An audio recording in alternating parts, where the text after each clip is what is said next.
Bonjour, dans cette vidéo, tu vas apprendre à rendre une fraction irréductible. Une fraction irréductible, c'est une fraction dont le numérateur et le dénominateur sont deux nombres qui sont premiers entre eux. Des nombres premiers entre eux, tu peux voir un cours en vidéo dessus si tu as oublié la notion, ce sont des nombres qui ont en commun un seul diviseur qui est 1.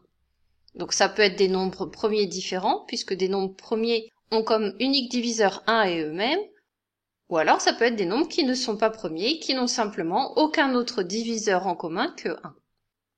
Donc 2 tiers est une fraction irréductible, puisque 2 et 3 sont des nombres premiers, 2 a pour unique diviseur 1 et lui-même, 3 a pour unique diviseur 1 et 3, donc le seul diviseur commun à 2 et à 3 c'est 1.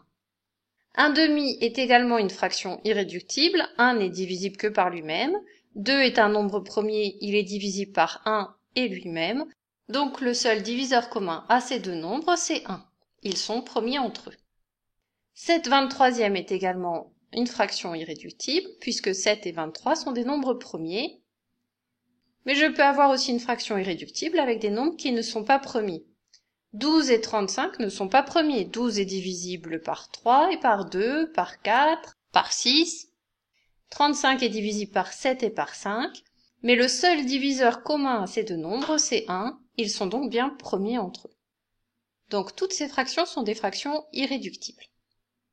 Des exemples de fractions qui ne sont pas irréductibles. 12 quinzièmes n'est pas une fraction irréductible, puisque 12 et 15 sont des multiples de 3 tous les deux.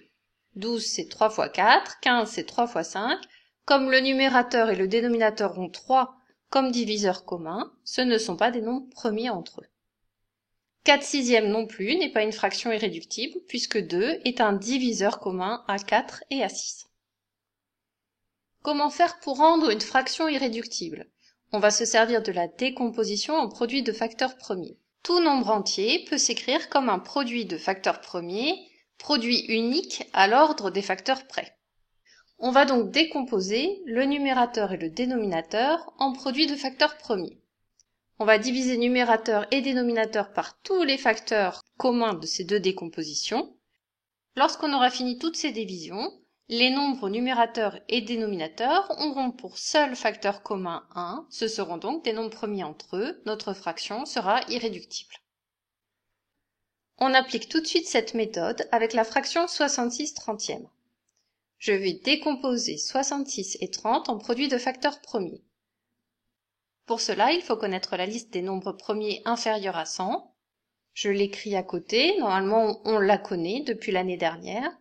Pour décomposer 66, je vais passer en revue mes nombres premiers dans l'ordre et rechercher des diviseurs possibles.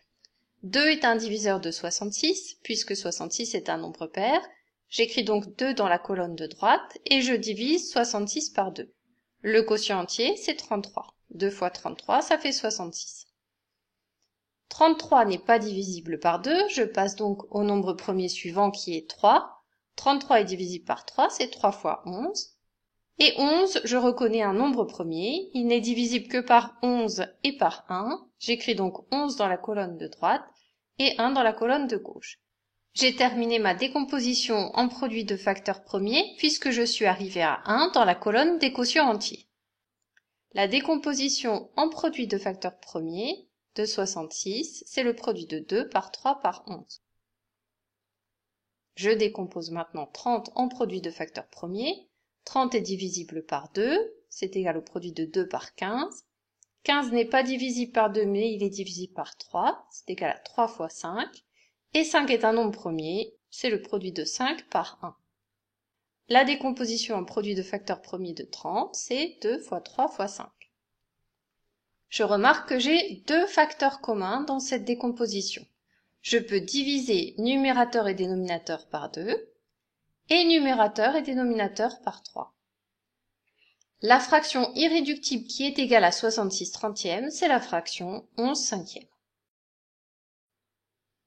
Un deuxième exemple. On veut écrire 12 51e sous la forme d'une fraction irréductible. Appuie sur pause, cherche cet exercice et tu corriges après. Je vais décomposer 12 et 51 en produits de nombres premiers. 12, c'est le produit de 2 par 6. 6 est encore divisible par 2, c'est 2 fois 3. Et 3 est premier, c'est 3 fois 1. La décomposition de 12 en produit de facteurs premiers, c'est 2 multiplié par 2 multiplié par 3. Je décompose 51 en produit de facteurs premiers. Alors, 51 n'est pas divisible par 2 puisqu'il n'est pas pair. Par contre, 5 plus 1, c'est égal à 6. Il est donc divisible par 3. C'est le produit de 3 par 17. Et 17 est un nombre premier, c'est donc 17 multiplié par 1. La décomposition de 51 en produit de facteurs premiers, c'est 3 fois 17. 12 et 51 ont un diviseur premier commun qui est 3. Je vais diviser 12 et 51 par 3. La fraction irréductible qui est égale à 12 51e, c'est donc 2 fois 2, 4, sur 17, 4 17e. Un troisième exemple, appuie sur pause et écris cette fraction sous la forme d'une fraction irréductible, on corrige après. 126 105e. Je vais décomposer numérateur et dénominateur en produits de facteurs premiers. J'écris ma liste des nombres premiers. 126 est divisible par 2, c'est 2 fois 63. 63 n'est pas divisible par 2, mais 6 plus 3 c'est égal à 9, c'est donc divisible par 3. C'est 3 fois 21. 21 est encore divisible par 3, c'est 3 fois 7. Et 7 est un nombre premier, c'est 7 fois 1. La décomposition en produit de facteurs premiers de 126, c'est 2 fois 3 fois 3 fois 7. 105 n'est pas divisible par 2 parce qu'il n'est pas pair. Par contre, il est divisible par 3. 1 plus 5 est égal à 6. C'est le produit de 3 par 35. 35 n'est pas divisible par 3, puisque 5 et 3 c'est égal à 8, ce n'est pas dans la table de 3. Mais c'est divisible par 5. Je passe donc à 5, c'est 5 fois 7. Et 7 est un nombre premier, c'est 7 fois 1. La décomposition en produit de facteurs premiers de 105, c'est 3 fois 5 fois 7. Je regarde la liste des facteurs et je vois que 3 et 7 sont des facteurs communs. Je divise donc numérateur et dénominateur par 3, puis par 7. Au numérateur, j'obtiens 6, au dénominateur, j'obtiens 5. 6 cinquièmes, c'est la fraction irréductible qui est égale à 126 105e. Ce cours sur les fractions irréductibles est terminé, tu peux t'entraîner maintenant sur des exercices. À bientôt!